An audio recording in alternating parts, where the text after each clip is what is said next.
Here to record Fox News contributor Joe Concha and former Biden surrogate Kevin Walling. So Kevin, welcome to the show. This is your first time being on.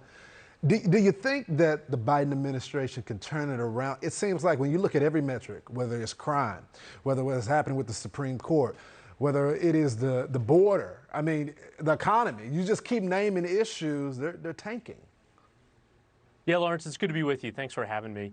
Obviously you have a bunch of these issues all hitting at the same time, and that's why you saw the president traveling to Illinois this past weekend to talk about the cost of rising groceries, working with farmers out there to increase supply from the heartland. Obviously, this is a wake-up call. We're 178 days away from this election, and you have issues of crime as we're seeing this horrifying situation unfold in Buffalo. We have issues with inflation. As the president said, that's his #1 domestic issue that he's focusing on.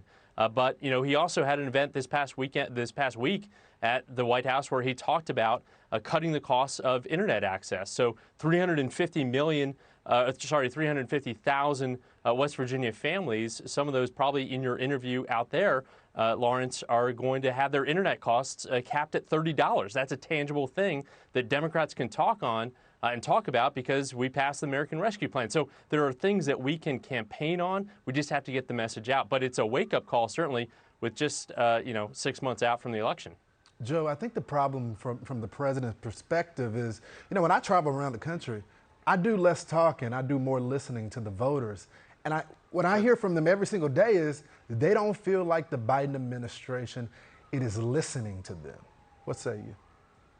Well, listening is the hardest part, right? It's easy to talk, much harder to listen. Look, in West Virginia, the president's approval is 18% there, Lawrence. 18%. I think, colonoscopies have higher approval ratings. And this isn't a state that has forever voted Republican. Bill Clinton won there in 1996 because Clinton was smart enough politically at the time to pivot to the center and declaring that the era of big government was over. And by working with Speaker of the House at the time, Newt Gingrich, they passed welfare reform, along with this foreign concept to Democrats and Republicans, now called a balanced budget amendment. That's unthinkable now. So while it's never a smart idea in politics to say that anything is guaranteed when it comes to predicting elections, it's just so difficult to see, given the perception of Joe Biden, that he's too old, too incompetent, and quite frankly, even when he had his fastball, this is a person who has proven to not even remotely have had the right instincts while failing upwards. And if the economy, inflation,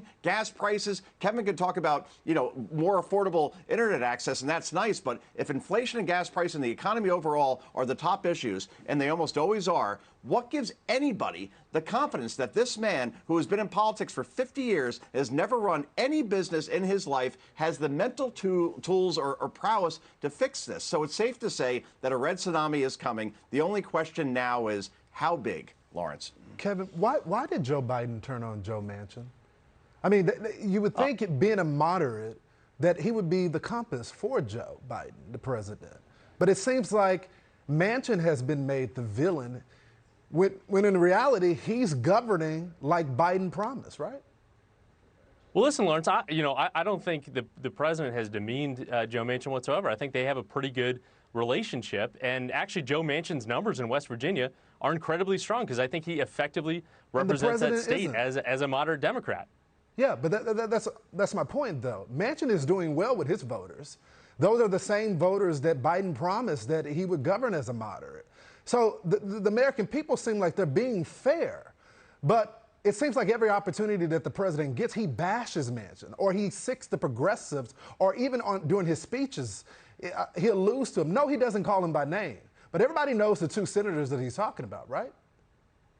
Well, listen, I think there's frustrations in a 50-50 Senate with anything requiring 60 votes. And the fact that you've had a lot of votes that Joe Manchin has been on the other side of his caucus on is something that the president has highlighted. But listen, I think there are still avenues for successful legislating in the next 178 days where we can get aspects of that Build Back Better agenda, whether it's prescription drug reform, whether it's bringing down the cost of insulin, things that Joe Manchin has signed on for in the past that hopefully we can get done for the American people, because we need to campaign on these issues. To Joe's point, inflation is going to be the #1 issue in the midterms. We can talk about Roe, we can talk about crime, we can talk about other issues, but that inflation and the conversations that you had in that diner in West Virginia are super troubling for everyone, because we're all struggling with rising prices. So this president is focused like a laser on those issues. Joe, is the president focused on them?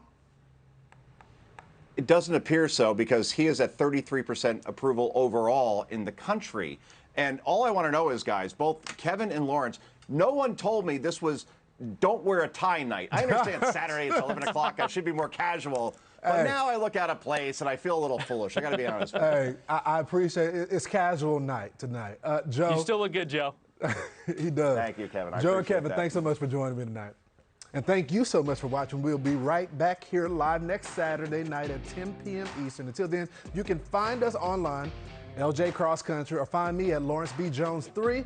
Set your DVRs so you never miss another episode. Good night, America.